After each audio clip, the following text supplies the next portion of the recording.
अगर भारत के संविधान में सबका अधिकार बराबर है, सबकी ड्यूटी बराबर है, सब पे एक ही कानून लागू होगा, तो मेरा प्रश्न यह है कि जब संविधान को हमने सेकुलर बना दिया, सब बराबर बना दिए, तो माइनॉरिटी मिनिस्ट्री, माइनॉरिटी कमीशन, मुस्लिम पर्सनल लॉ बोर्ड, वक्फ प्रॉपर्टी बोर्ड, सच्चर कमीशन, ये क्यों बने हुए हैं? इसका क्या मतलब है? What is the logic? लेकिन ये चल रहा है। और माइनॉरिटी की परिभाषा जो यूएन में तय है, हमारे भारत में तो तय ही नहीं है। मैंने इसीलिए कहा कि कुछ लोगों ने भारत राष्ट्र को ऐसे चलाया है कि जैसे किसी राजा की प्रॉपर्टी होता, अच्छा ये दे दो इनको, इधर इतना इधर दे दो, अच्छा इन्हें दे, ये इस तरह से देश चल रहा है। और अभी शायद 1% रुका है तो लोगों को दौरे पड़ रहे हैं। लोग कहें ऐसे कैसे हो सकता है? मतलब लोगों ने लूटने की अपनी मानसिकता को अपना संवैधानिक अधिकार मान लिया है कुछ लोगों ने। ये कैसे आप कर सकते हैं? ये सवाल लोग पार्लियामेंट में पूछ रहे हैं। इसके तहत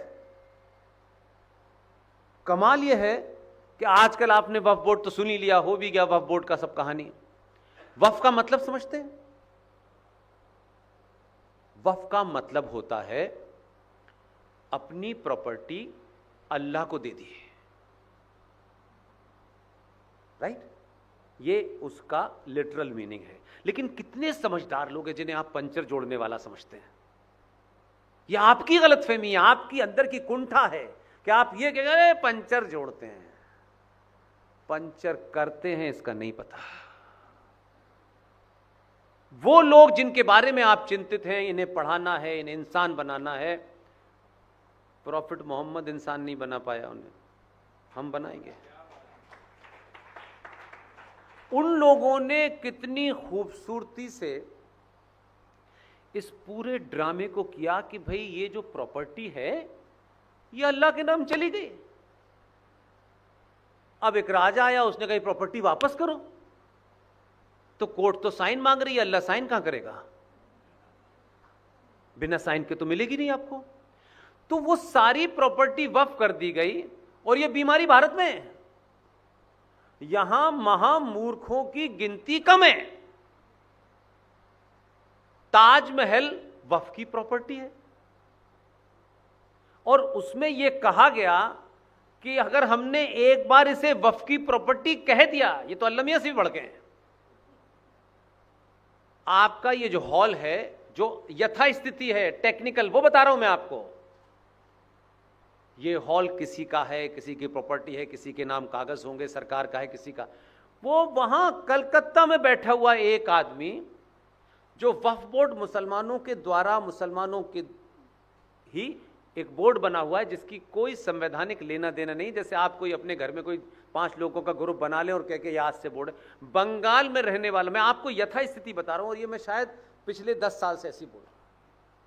लेकिन इतना तो तय हो गया कि 10 साल में बोलने के बाद सुन तो लिया कम से कम। तो यहां से बोलने से ज्यादा अच्छा है वहां जाओ और फिर मुंह बंद रखो। क्या कीमत चाहिए? इस आजादी में सच बोलने की हिम्मत है। इसमें फायदा यह है कि कोई टोकेगा नहीं। पार्टी की विप जारी नहीं होगी कि बंद रहना है। उनकी विप जारी थी तो वो ना अंदर बोल रहे थे ना बाहर बोल रहे थे। तो बंगाल का वक्फ बोर्ड का एक छोटा सा मुतवल्ली मुसलमान एक चिट्ठी लिख देगा बॉम्बे के इस इलाके के, ये कौन सा जू इलाका कहलाता है, जू के जो इमीडिएट यहां थाना लगेगा वहां से एक चिट्ठी आएगी और वो कहेगा कि जू में ये जो हॉल है किशन चंद वालेचा स्मृति सभागार, ये वक्फ की प्रॉपर्टी है। उसको चिट्ठी में इतना ही लिखना है, आपके संसद में 1995 में, डेट याद रखिएगा। अपने शामिल हैं इसमें जिन्हें अपना कहते हैं। मैं यहां मंच से अपना तेरा करने नहीं आया हूं, लेकिन आपको यह भ्रम टूट जाए। 1995 में पार्लियामेंट में पार्टी पोजीशन देखिए और पूछिए कि अपने कितने थे जिन्हें अपना कहते हैं आप। 95 में सरेआम ये हुआ और ये ताकत संसद ने दी। बताया जाता है कि उनकी गिनती 123 थी। हर गली में 4 संगठन हैं उनसे जुड़े हुए। किसी ने किसी सभा में खड़े होकर नहीं कहा कि अंदर के लोग बेईमान हो सकते हैं जो हमारी भट्टी से निकल के गए थे, लेकिन हम तो कम से कम बता सकते हैं। नहीं बताया, सबने उसमें खामोशी होकर के वही सहमति दी। और ये संसद में पास हुआ कि वो वहां से एसएचओ आएगा, दरवाजा खटखटाएगा, पूछेगा ये कौन है इसका मालिक। किसी साहब ने कहा ये मेरा हॉल है। उनसे कहेगा कि विदिन 24 आवर ये आपको खाली करना है, ये वक्फ की ज़मीन है।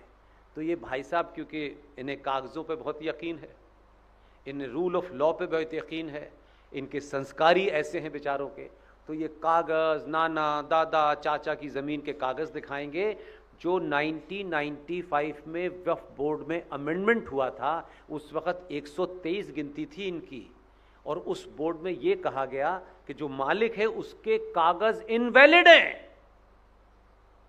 और उसने जो अल्लाह से रात में बात की और सुबह उसको लगा कि यहां बॉम्बे में ये जमीन उसकी है, उस कागज के तहत ये पावर भारत की संसद में दी गई कि वो एक सिपाही आएगा और आपको 24 घंटे में ये हॉल खाली करने के लिए कहेगा, और आपने नहीं किया तो बलपूर्वक आपको बाहर निकाल देगा, आपका सामान सड़क पर रख देगा। और सरकार ने क्या उसमें किया 95, फिर ध्यान रखिएगा, जो लोग बड़ी लंबा ज्ञान देते हैं, मैं ये बात इसलिए कह रहा हूं कि हो सकता है कि उसकी आइडियोलॉजी से, उसके बिलीफ से आप सहमत न हो, लेकिन आपके अंदर ये बुर्दारी होनी चाहिए कि अगर शत्रु अपने लक्ष्य, वो लक्ष्य आपके लिए गलत हो सकता है लेकिन उसका वो लक्ष्य है और उसके प्रति अगर वो ईमानदार है तो कम से कम वो शत्रु अपने लक्ष्य के लिए ईमानदार है। इसलिए हैदराबाद में एक है, सबको पता है ना, वो गलत है, सही है, अच्छा है, बुरा है, ये विषय चरित्र प्रमाण पत्र नहीं दिया जा रहा है, अपनी बात को पूरी ताकत से रखता है। आप 123 थे, एक की जबान न पार्लियामेंट में खुली न पार्लियामेंट के बाहर खुली, अब ड्रामा कर रहे हो। उसके तहत यह कानून 1995 में बना था और उसके तहत इस देश की करोड़ों अरबों जमीन चली गई।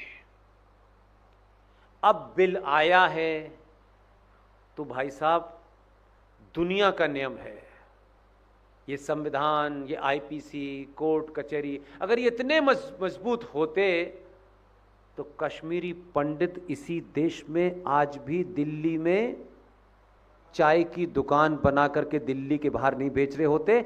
एक एफआईआर तक भी 2500 मरने के बाद 89 से आज 2025 चल रहा है, एक एफआईआर नहीं हो पाई है इस देश में।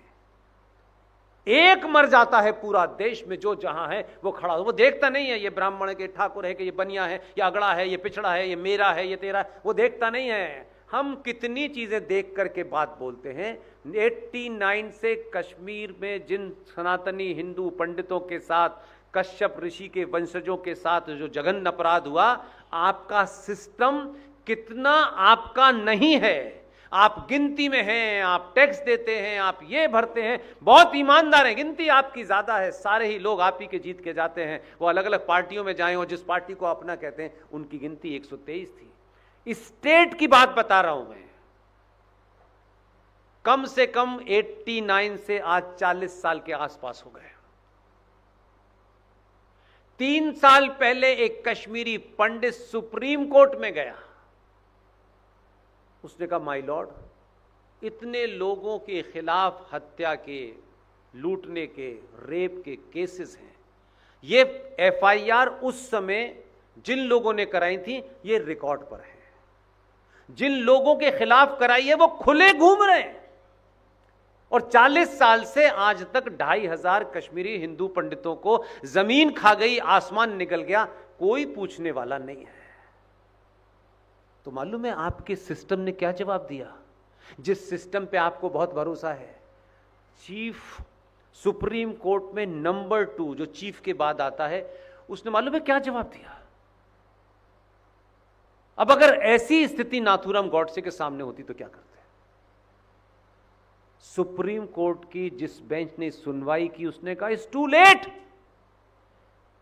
We have no document, reject. कहां जाएंगे? यूएनओ जाएंगे? जिस देश में चौराहे पे, सड़क पे लोगों का इंसाफ किया जा रहा हो, उस देश के कुछ लोग कोर्ट से इंसाफ मांगने जा रहे हैं।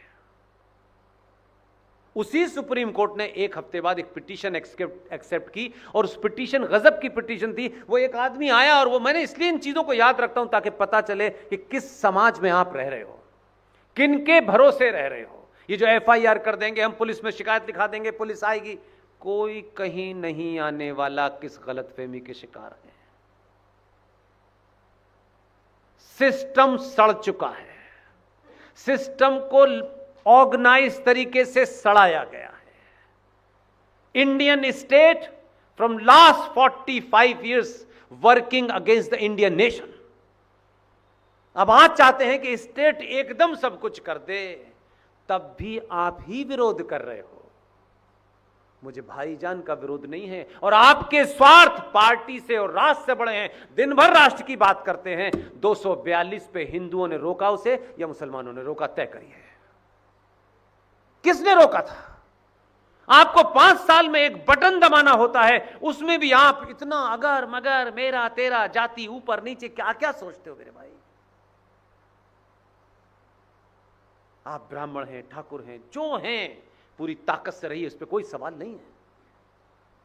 पूरे 5 साल में दिन भर इस देश में सनातन की बात, सनातन सनातन, दुनिया, वाह कितने प्रवचन हैं, कितनी कथाकार हैं, सब कोई आपको ज्ञान बांट रहा है। मेरे भाई, क्या कभी आपने सोचा है कि इकोनॉमी आपकी, सेना, पुलिस, सब कुछ आपका, लेकिन आप चौराहे चौराहे अंकिता, निकिता, नुपुर शर्मा को अपने घर में बंद होना पड़ रहा है सच बोलने के लिए।